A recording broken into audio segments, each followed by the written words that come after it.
Well, good afternoon, everyone. Another week has passed without any new cases of coronavirus or COVID-19.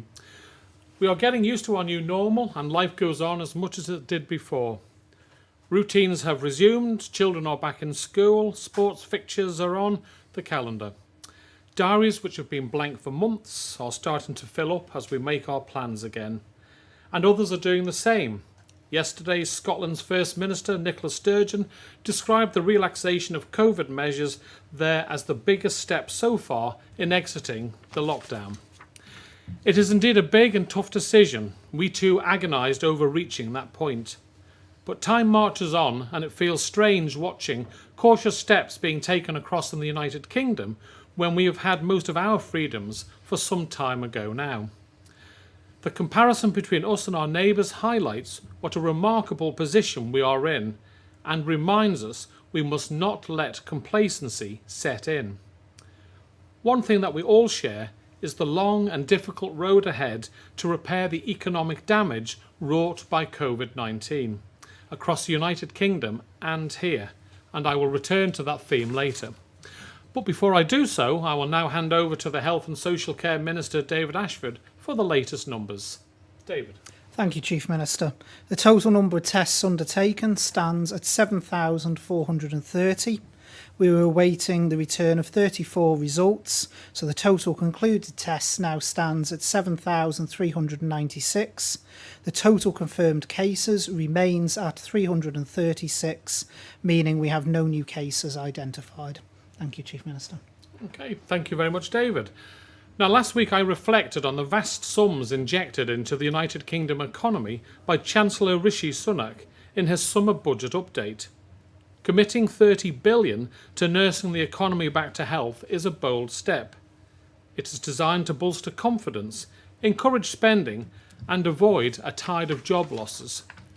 Such measures take time to produce results, and official figures continue to expose the severity of the situation on a regular basis. Today we saw news that the number of workers in the United Kingdom payrolls fell by almost 640,000 people between March and June. The total hours worked in that period dropped to its lowest level since 1971. United Kingdom job vacancies are at a record 20-year low. And the full effects of the pandemic on unemployment will not be known until the United Kingdom government support schemes come to an end in October. As I've said before, United Kingdom figures do not bear comparison with our own, but like our friends across the water, the Isle of Man is not out of the economic woods. Yes, our economy has started to pick up more quickly than we expected, but we must be realistic. We need sustainability in the long term. As our sectors open up, they are finding trading conditions have changed, more cautious. Our approach to navigating the challenges will be outlined next week in Tynwald when the Treasury Minister provides his budget update. This will include a comprehensive appraisal of the Isle of Man's economic position following our sudden and swift response to the pandemic. Minister Kernaghan will outline the impact that this and the six-month reduction in VAT in the tourism and hospitality sector may have on the public purse. Not all businesses will be able to adapt to the new economic realities. We have to accept that the unemployment rate is likely to rise. We know that the health of the economy determines the scope for public spending. So next week's budget update is relevant to everyone. Economic forecasting is difficult at the best of times, and at the moment is doubly so. We are, as it has been said so often, in uncharted territory. If the determination and resolve of our people alone could fix things, we would be home and dry. But we do not know how hard we will be hit by global factors over which we have no control. The stakes are high, and I'm sure we will have a lively debate in Tynwald after Minister Kernaghan gives us his situation report on the economy. I look forward to hearing the views and contributions of my Tynwald colleagues, and I will be keen to hear what you, the Great Manx public, think about it. The changes to our border post last week are almost upon us. From next Monday, Manx residents will be able to leave and return to the island for non-essential reasons. Travellers will need to obtain a Manx entry permit and a landing form. These documents are a legal requirement for anyone wishing to return to the island. They will be available via online services on the government website gov.im, and the registration process is due to go live tomorrow at midday. Now, if you don't have access to online services or you want advice, then please call 687 171. Now, the entry permit and landing form will confirm your Manx residency and will tell us where you intend to spend your 14 days of self-isolation on your return. It is of paramount importance that everyone intending to return to the island knows exactly what the rules are. I know that a fortnight in self-isolation is a substantial commitment. It is not one that anyone can take lightly. All sorts of things need to be considered, from food, shopping to walking the dog, and much in between. This will need careful forward planning, especially for those who will be living alone on their return. Self-isolation means what it says: not leaving your place of residence for 14 days in line with the guidance.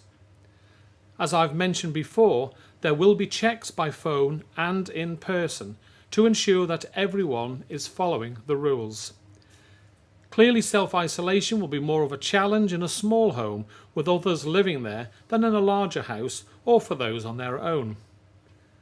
Only the traveller has to self-isolate. Other occupants are not confined to the house, but must do everything possible to stay apart from the person self-isolating. That means being in different rooms at all times, and where kitchens and bathrooms are shared, it means using them at different times and ensuring facilities are thoroughly cleaned in between. Now, this goes back to the strict regimes we put in place at the start of the pandemic. The government website has updated guidance themselves. Self-isolation is our key defence against a fresh outbreak of COVID-19. If anyone returns from the United Kingdom carrying the virus, they probably won't know about it. Isolating at home for 14 days is how we stop it spreading. Self-isolation is an effective weapon. Now, we can enjoy greater freedom and continue to protect our most vulnerable people by acting responsibly. So to all of those planning to head off, please make sure you understand what is expected, follow the rules and prepare in advance for isolating when you get back. Now, I've deliberately laboured the point. We are taking quite a significant step in relaxing border restrictions. We've done it for entirely positive reasons, to help those who have waited patiently for the chance to travel off island. And I should say that the rules just outlined do not apply to visitors from Guernsey. We've created an air bridge with Guernsey because both our islands are COVID-free.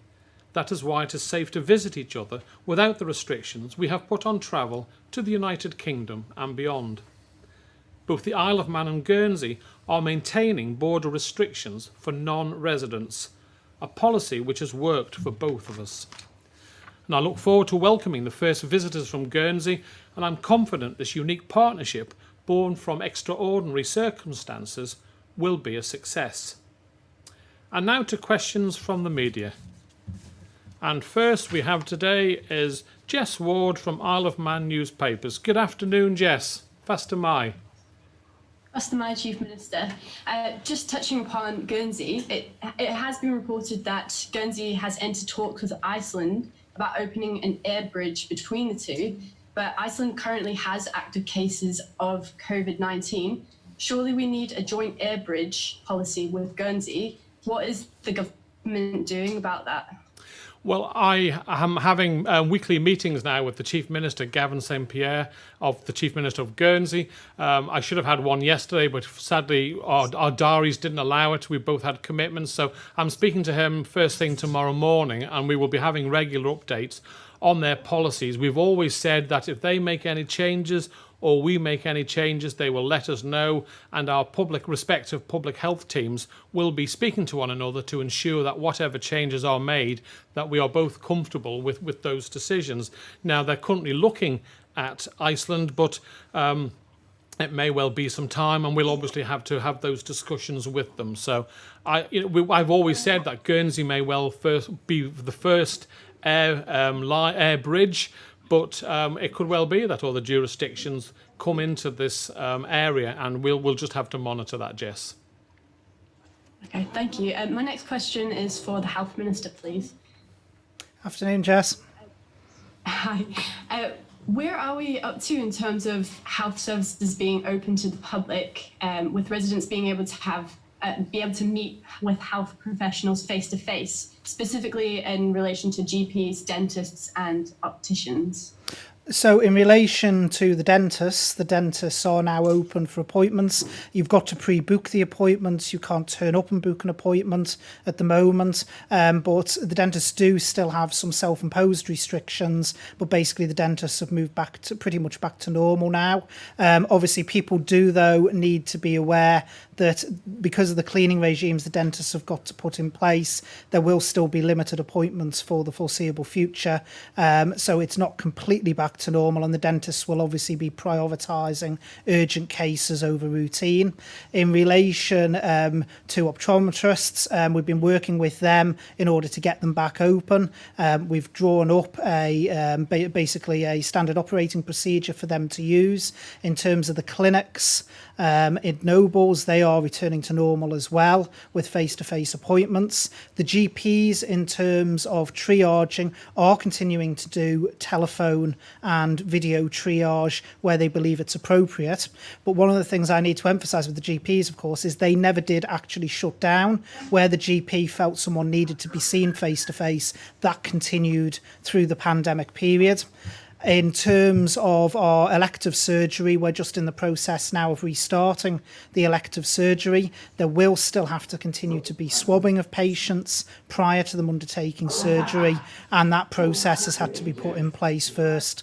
But we are now opening up all the facilities across the health and social care. Okay, thank you very much, Jess. We'll now move on to Rob Pritchard from 3FM. Good afternoon, Rob. Faster Mai. Faster, Chief Minister. My first question is for the Health and Social Care Minister, please. I just wondered when we will get the next update on the antibody testing programme and what's coming from that. The plan, Rob, is for tomorrow for us to get the interim report out. Or I should say it's an interim report, because it will only cover the first 3,800 tests which have been done at the point we started collating the data together. But we should be able to get the findings for that out tomorrow. Thank you very much. My second question is to you, Chief Minister. We mentioned before about the air bridge opening with Guernsey next week. I just wonder what progress has been made with securing other air routes in the long term as the borders gradually reopen over this unspecified amount of time. Well, obviously, Guernsey is the test. If that works well, then we'll be able to look at other places. Obviously, if you look in the island of Ireland and Southern Ireland, I think out in the rural areas, there are quite a few areas where they've got no cases of COVID-19. But they still have some elements in Dublin itself. So we're monitoring other jurisdictions to see how their situation is with no cases at this moment in time. Guernsey is the only jurisdiction we're looking at. I'll obviously be discussing with the Chief Minister of Guernsey regarding Iceland, but as was earlier said, they still have active cases, and we'll just have to monitor that. So we're still monitoring the situation.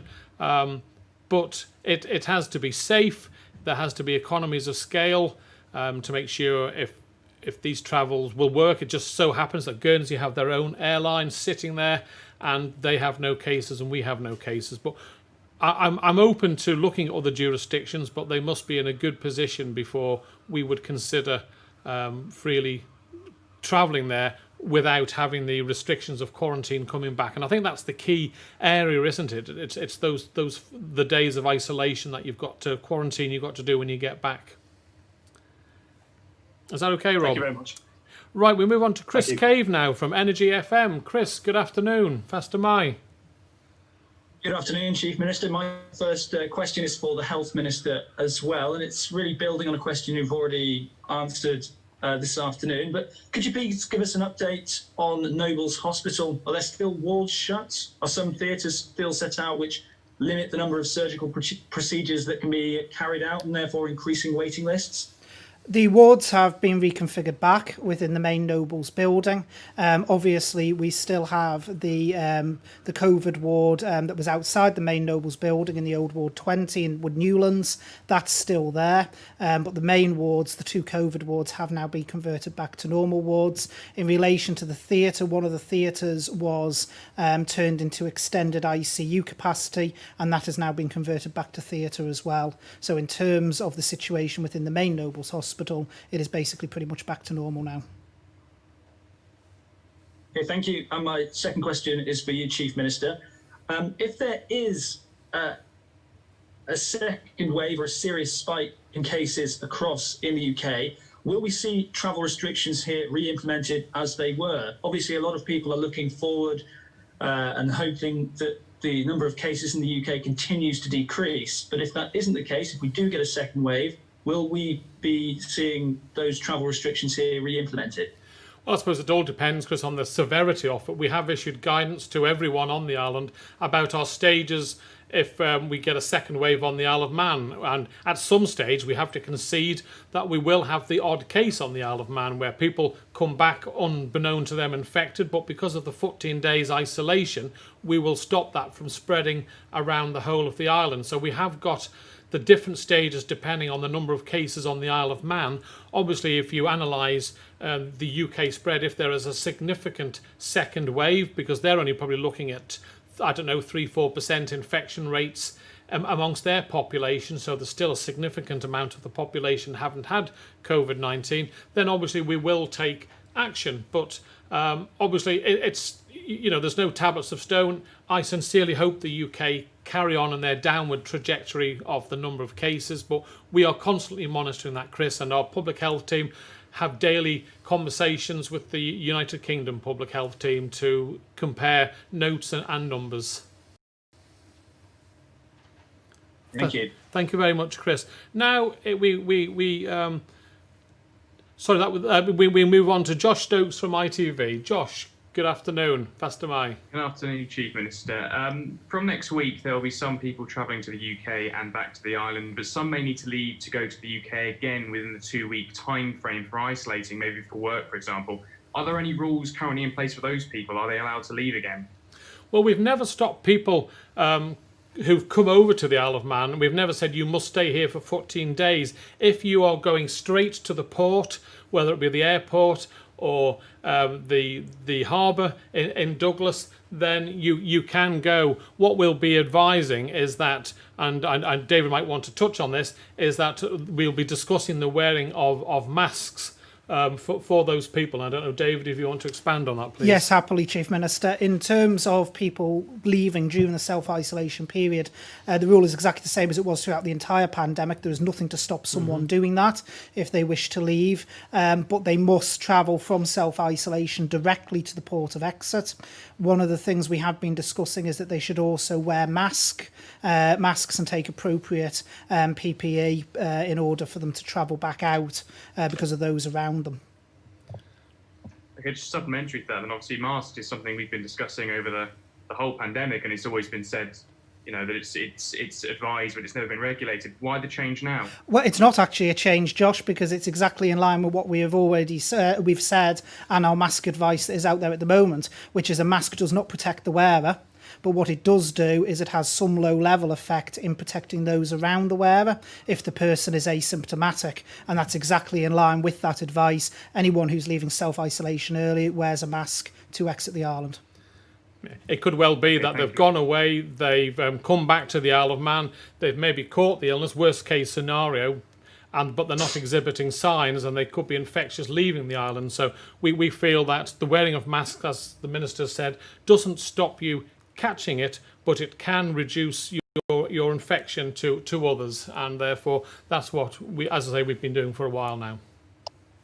Okay, thank you. My second question, in regards to the air bridge coming in next week, is there a procedure in place for if a Manx resident catches COVID in Guernsey, and likewise if a Guernsey resident catches it here, Are they sent home? Do they isolate where they are? And is there any agreed procedure in place for that with the Guernsey government?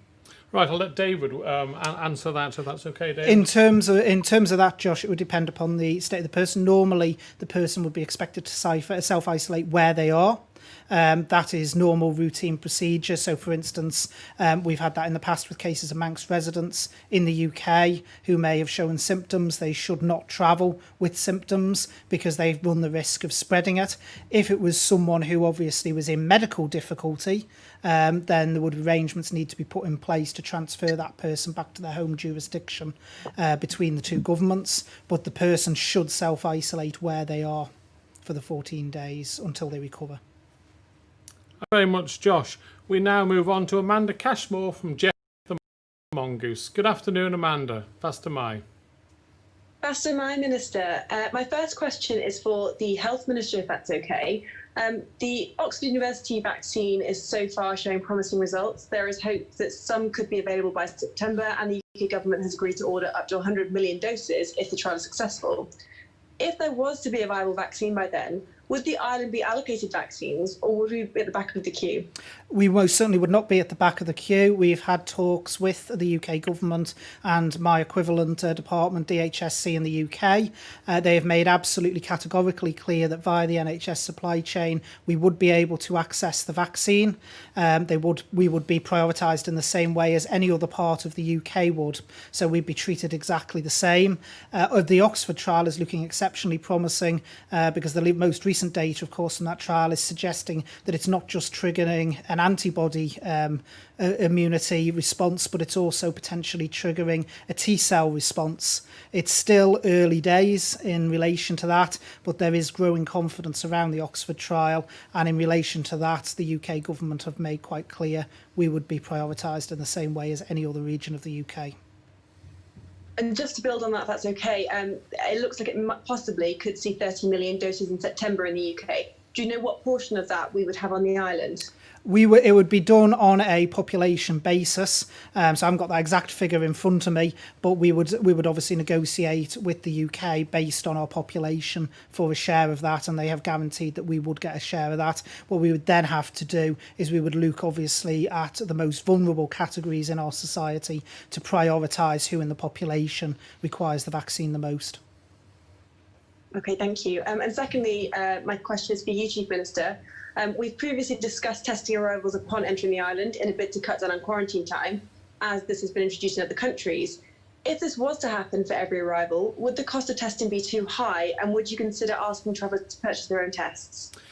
Well, the cost of carrying out the test is expensive, Amanda. I mean, we've come to the conclusion that so far, with the 14 days quarantining, it's not worth the cost, and B, taking trained staff away from working in Nobles hospitals to do the test on people, because if we find someone with COVID-19, we're going to make them isolate for 14 days, which is what they've got to do anyway. Now, what we are obviously closely monitoring is the Guernsey trial, which finishes this week, where they are making people self-isolate at home for 7 days, and then on the 7th day they are going to test the people, and that's the choice of the person. They can be tested, or they can continue to self-isolate for the 14 days, and if they have a test and they come back as negative, then they are allowed to walk around Guernsey, but they're not allowed to go into restaurants, into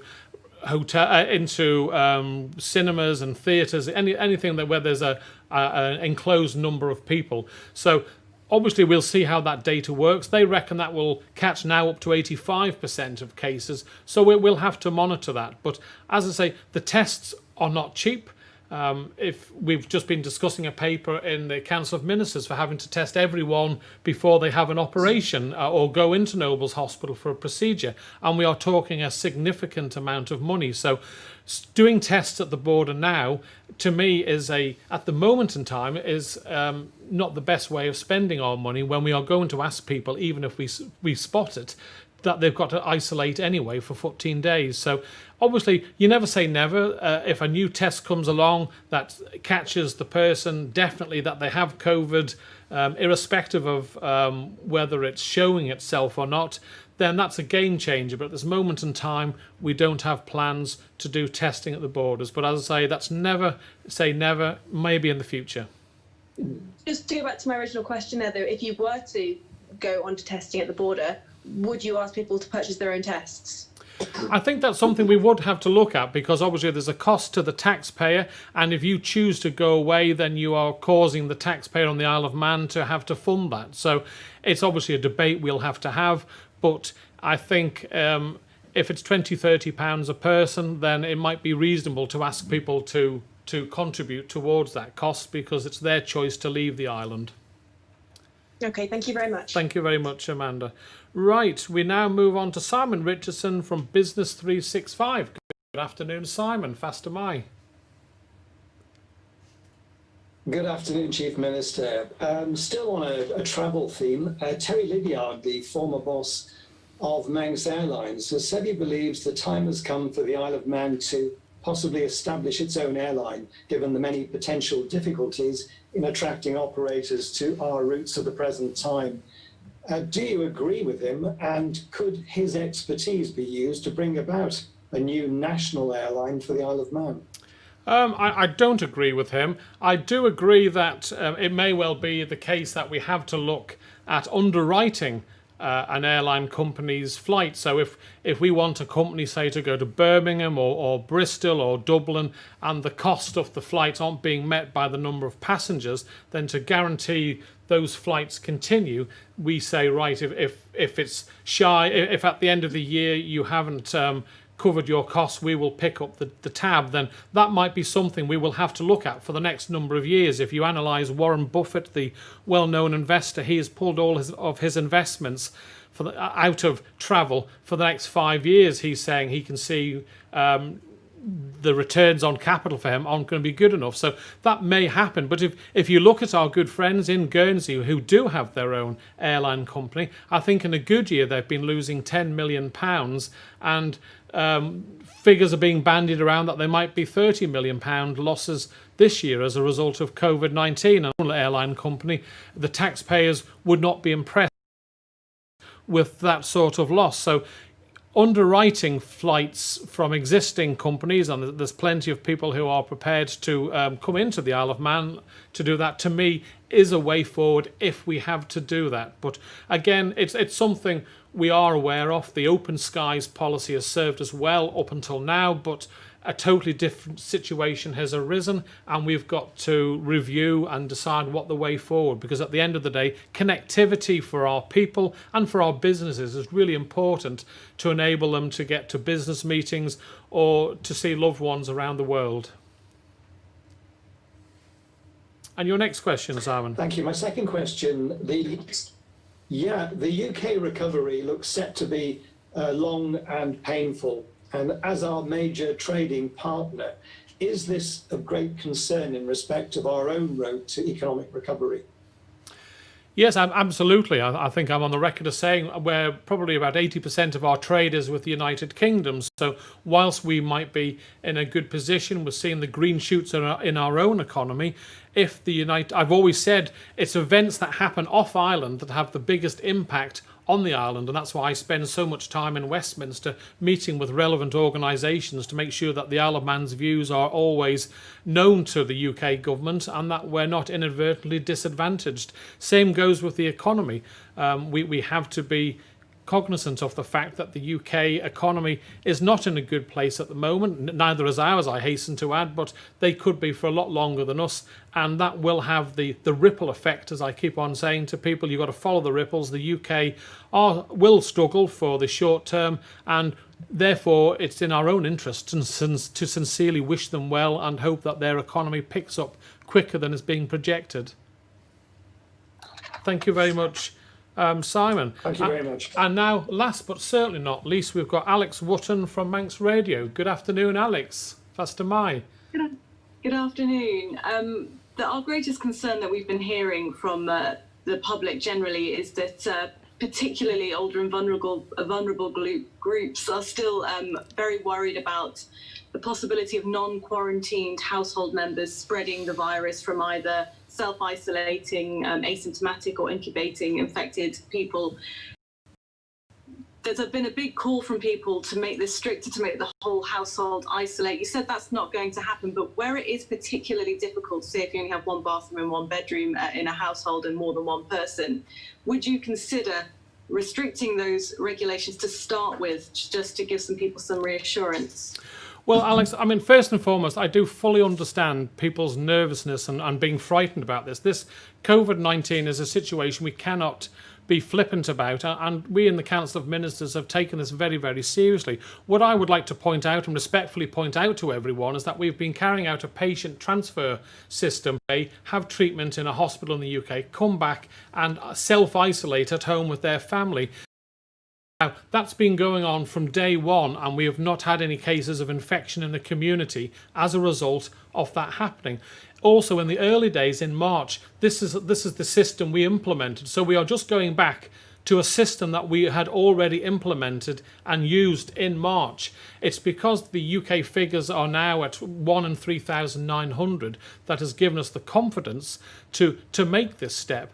Now, if we say to all families, you must shut down if one of you goes away on a business trip, then that means other families can't work for 14 days. They could lose their jobs. They've got the inconvenience, the children wouldn't be able to go to school. And when we've already implemented this system and it's worked for us in the past, then it seems a good way to go. Now, however, should there be a serious issue and we have to revisit it, then we will, of course. And I don't know, David, if you want to add anything to that to give as much reassurance as we can. Yeah, again, just echoing the Chief Minister, obviously we're very, very much aware that there's a lot of people worried about this, that are scared about it. Every decision that we take is risk assessed. If self-isolation in the home is followed correctly, then that risk is minimised. Every decision we've taken around the relaxation of borders has been based on the infection rate in the UK, along with various other categories as well. We are at the moment seeing the infection rate going down. Should that change and our near neighbours go the other way, then there would be decisions that would need to be taken. But at the moment, with the risk profile, we just can't really be locking down entire households. That was okay during lockdown because most people were at home anyway, but there is, as the Chief Minister says now, various imperatives. There are people who would be unable to work, would even lose their jobs over it potentially.